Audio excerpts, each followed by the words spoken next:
صحیح ایج کون سی ہے, کس ایج میں آخر لڑکے کی شادی ہونی چاہیے, اور جو لڑکے بگڑے ہوئے ہیں ان کے اوپر ہم بعد میں آتے ہیں, پہلے صحیح عمر بتائیے گا, وقت کیا ہے صحیح مناسب؟ جی کچھ آپ کی آواز کٹ کے آ رہی ہے, دوبارہ کہیے گا. جی ڈاکٹر صاحب یہی جاننا چاہ رہے تھے کہ لڑکوں کی شادی کی صحیح عمر کیا ہے, کیا وقت ہے, کس طرح سے تعین کیا جائے گا کہ اب لڑکا شادی کے قابل ہو گیا ہے اور اس کی شادی ہو جانی چاہیے؟ دیکھیے ایسا ہے کہ اللہ تعالیٰ نے فطرت میں کچھ چیزیں رکھی ہیں. جب ایک لڑکا بالغ ہو جاتا ہے 15-16 سال کی عمر میں, تو وہ بایولوجیکلی اس قابل ہوتا ہے کہ اس کی شادی ہو جائے, لیکن ساتھ یہ بھی توقع ہوتی ہے کہ وہ ایسے تربیت کے نظام سے گزر کے آئے گا کہ 16 سال کی عمر میں صرف وہ فزیکلی بالغ نہیں ہوگا بلکہ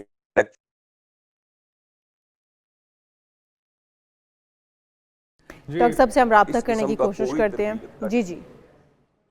آواز آ رہی ہے نا؟ جی آ رہی ہے, بولیے گا ڈاکٹر صاحب.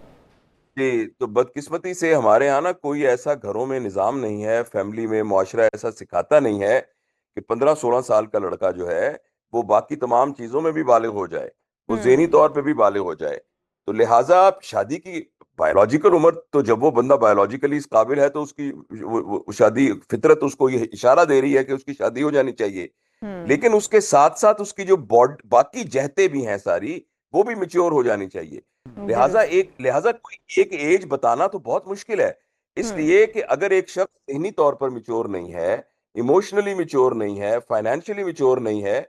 تو وہ ایک پورے کے پورے خاندان کا سربراہ بننے کی ذمہ داری کیسے لے سکتا ہے؟ ہمارے ہاں جو کانسیپٹ ہے نا کہ کوئی بات نہیں, ابا دادا کمائی جا رہے ہیں نا تو کوئی بات نہیں, بچہ ابا کما رہے ہیں تو کوئی بات نہیں, بچے کی شادی کر دو, ایک اور گھر میں فرد آ جائے گا, کیا فرق پڑتا ہے؟ ہمارے دین کے اندر جس وقت شادی ہوتی ہے تو ایک نیا یونٹ ڈیولپ ہو جاتا ہے, اور وہ یونٹ جو ہے دوسرے یونٹ سے الگ سے یونٹ ہے. ہمارے ہاں کوئی یہ کمبائنڈ فیملی سسٹم کا کوئی کانسیپٹ نہیں ہے. وہ ایک الگ سے جو جیسے ایک درخت میں سے آپ ایک نکال کے ایک نیا درخت لگا دیتے ہیں, اور وہ درخت اس درخت سے انڈیپینڈنٹ ایک نیا درخت لگتا ہے. شادی کے بعد ایک نیا خاندان جنم لیتا ہے, اور اگر کوئی لڑکا ایک اس خاندان کی سربراہی کرنے کے لیے تیار نہیں ہے تو بیسیکلی وہ شادی کے لیے تیار نہیں ہے. جہاں تک تعلق ہے کہ بگڑا ہوا ہے تو شادی کر دیں, تو یعنی ماں اس کو ٹھیک کر نہیں سکی, ابو اس کو ٹھیک کر نہیں سکے, گھر کے افراد ٹھیک کر نہیں سکے, اب 18 سال کی ایک لڑکی آ کے وہ اس کو ٹھیک کر لے گی. ڈاکٹر صاحب ایک چیز تو اس ہے سے کہ زیادہ وہ لاڈ احمقانہ پیار بات میں کوئی جو اور نہیں ہے. بچہ بگڑا ہوا ہوتا ہے, تو اگر فرض کیا اس کے اوپر ایک ایسا لائف پارٹنر جس کے ساتھ اس کی اچھی انڈرسٹینڈنگ ہو, جس کے آنے کے بعد اس کو ذمہ داری کا احساس ہو جائے, شاید یہ وجہ ہو, کیونکہ ہمارا دین بھی تو اس چیز کی ترغیب دیتا ہے کہ جلدی کرنی چاہیے نکاح میں, شادی میں, تاکہ جی جلدی تب کرنی چاہیے. جلدی کرنی, میں نے شروع میں عرض کیا ہے کہ دین کی طرف سے تو اشارہ اس وقت ہی شادی کا آ جاتا ہے جب بندہ بایولوجیکلی اس قابل ہوتا ہے کہ وہ شادی کر لے. لیکن مسئلہ یہ کہ جو باقی فیکلٹیز بھی تو ڈیولپ ہونی ضروری ہے نا. صرف آدمی یعنی ہمارے معاشرے کے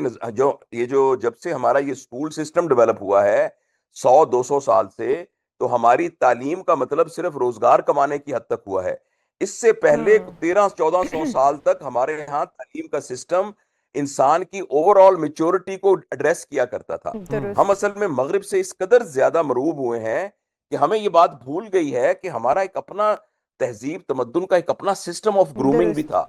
تو وہ سسٹم آف گرومنگ اب اویلیبل نہیں ہے. 15 سال کے بچے کو تو ناک پہنچنا نہیں آ رہا ہوتا. لیکن ڈاکٹر صاحب یہ بھی مانیں گے کہ یہ ہمارے ہاں ہے, یہ صرف پاکستان کا کلچر ہے کہ ہمارے 10-15 سال کے بچے کو ناک پہنچنا جو آپ کہہ رہے ہیں وہ بھی نہیں آتا ہوتا. اگر ہم ویسٹ کی بات کریں, ہم کمپیریزن بہت ساری چیزوں میں ویسٹ کا کرتے ہیں, لیکن اگر ہم ویسٹ کو دیکھیں تو ان کا چھوٹے سے چھوٹا جو بچہ ہے وہ انڈیپینڈنٹ ہو جاتا ہے, ماں باپ کو بالکل اس کو آزاد چھوڑ دیتے ہیں, وہ خود کمانے بھی لگ جاتا ہے, اپنا بوجھ خود اٹھانے لگ جاتا ہے, سوسائٹی میں اسے موو کرنا آ جاتا ہے. تو اگر ان کے ساتھ ہم اپنے آپ کو کمپیریزن کرنے لگ جاتے ہیں تو ہم تو اپنے بچوں کو اتنا پیمپر کر دیتے ہیں, ہمارے ماں باپ ہمیں ہل کر پانی نہیں پینے دیتے ہیں, اور جب تک ہم شادی کی ایج تک پہنچتے ہیں تو ہمیں خود سے کچھ کرنا نہیں آتا, ہم انڈیپینڈنٹ نہیں ہو پاتے ہیں, ذمہ داریاں اٹھانے کے قابل نہیں ہو پاتے ہیں. تو جو نانیاں اور دادیاں یہاں پر کہتی ہیں کہ میں مرنے والی ہوں, میرا وقت قریب ہے, بس بچے کی شادی کر دو, میں جاتے جاتے اس کی شادی دیکھنا چاہتی ہوں, تو کیا وہ صحیح ہے کہ نانی دادی کو دکھانے کے لیے شادی کر دینا؟ اس بچے کی چاہے عمر ہے یا نہیں, وہ سن بلوغت کو پہنچ چکا ہے لیکن میچورٹی لیول ابھی آیا یا نہیں آیا.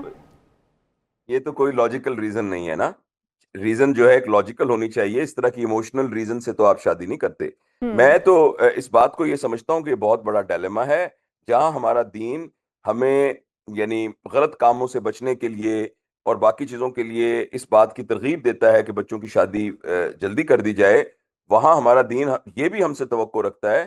کہ ہم شادی کرنے کے بعد شادی کی تمام ذمہ داریوں کو سنبھالنے کے قابل بھی ہو سکیں، اور کسی ایک اور شخص کی ساتھ کو اپنی زندگی میں ہمہ وقت رکھنا اور اس کے بعد ایک پورے خاندان کی بنیاد رکھنا، یہ ایک بہت بڑی ذمہ داری ہے۔ اس کے لیے بہت ذہنی طور پر میچور ہونا ضروری ہے، ہمیں یعنی ایموشنل ہینڈلنگ آنی ضروری ہے، ایموشنل انٹیلیجنس آنی ضروری ہے، ٹالرنس کا آنا ضروری ہے، ہارڈ ورک بہت ضروری ہے، ریلیشنز کو سنبھالنا بہت ضروری ہے۔ تو اور اس کی تربیت کا کوئی نظام نہیں ہوتا۔ آپ اب سب اپنے اپنے گھروں میں دیکھ لیں، ہمارے ہاں بچوں کو سوائے کتابیں پڑھانے کے اور نمبر لینے کے 17-18 سال کی عمر تک تو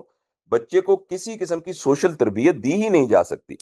دی نہیں جاتی۔ اور جن گھروں کے اندر بائی ڈیفالٹ سسٹم ایسا موجود ہے کہ گھروں کے اندر ایک اسٹرانگ فیملی سسٹم ہے، لوگ اصول کے مطابق زندگی گزارتے ہیں، تو وہاں تو بچے خود بخود سیکھ لیتے ہیں، ادروائز ایسا کوئی تربیت کا نظام نہیں ہے۔ اچھا ڈاکٹر صاحب، یہ ساری چیزیں جو آپ بتا رہے ہیں یہ یقینی طور پہ کسی بھی شخص کو شادی سے پہلے یہ چیزیں اپنے اندر لانی چاہیے، لیکن پیرنٹس میں سے کون یہ بیڑا اٹھائے گا؟ کیونکہ ہم اکثر اوقات دیکھتے ہیں باپ ذمہ داری ڈال رہا ہوتا ہے ماں کے اوپر کہ تم نے بچے کو بگاڑ دیا، ماں یہی ذمہ داری یا رسپانسبلٹی یا بلیم ڈال رہی ہوتی ہے باپ کے اوپر۔ تو صحیح وقت کیا ہے بچے کو ان ساری چیزوں سے گزارنے کا یا سکھانے کا، اور کس طرح سے ماں باپ دونوں یہ ذمہ داری پوری کریں پھر، تاکہ ایک دوسرے کے اوپر الزام بھی نہ دینا پڑے؟ ساؤتھ افریقن لینگویج میں ایک پروورب ہے کہ جس کا ترجمہ یہ ہے کہ ایک بچے کی تربیت کے لیے پورا گاؤں چاہیے ہوتا ہے۔ تو اصل میں تو پورا خاندان تربیت کر رہا، اور تربیت ایسے نہیں کہ بچے کو کلاس روم میں بٹھا کے کلاس بتا رہے ہوتے ہیں کہ بیوی کے ساتھ کیا سلوک کرنا ہے، تمہاری جو ساس ہوگی اس کے ساتھ کیا سلوک کرنا ہے، تم نے پیسے، یہ نظام جو ہے بائی ڈیفالٹ گھر کے اندر جس قسم کا ماحول موجود ہوتا ہے اس سے آدمی سیکھتا ہے۔ بچہ سچ بولنا کیسے سیکھتا ہے، بچہ اپنے کردار کو مضبوط کرنا کیسے سیکھتا ہے، وہ یہ تمام چیزیں ایز اے رول ماڈل گھر میں ارد گرد موجود ہوتی ہیں، تو ان سے بچہ سیکھتا ہے۔ لہٰذا یہ تمام چیزیں ہمارے پورے سسٹم کے اندر موجود ہونی چاہیے۔ ہمارے گھروں کا نظام بہت ہمیں اپنے گھروں کا نظام بھی درست کرنا ہوگا، اور اپنے گھروں کی اپنے گھروں سے یقینی طور پر مائیں کر سکتی ہیں، والدین کر سکتے ہیں، تو پھر اپنے بچے کو پہلے سٹرونگ بنائیے، مینٹلی بھی اس کو سٹرونگ کیجئے تاکہ وہ شادی کے قابل ہو جائے، پھر کسی دوسری بچی کی ذمہ داری اٹھائے۔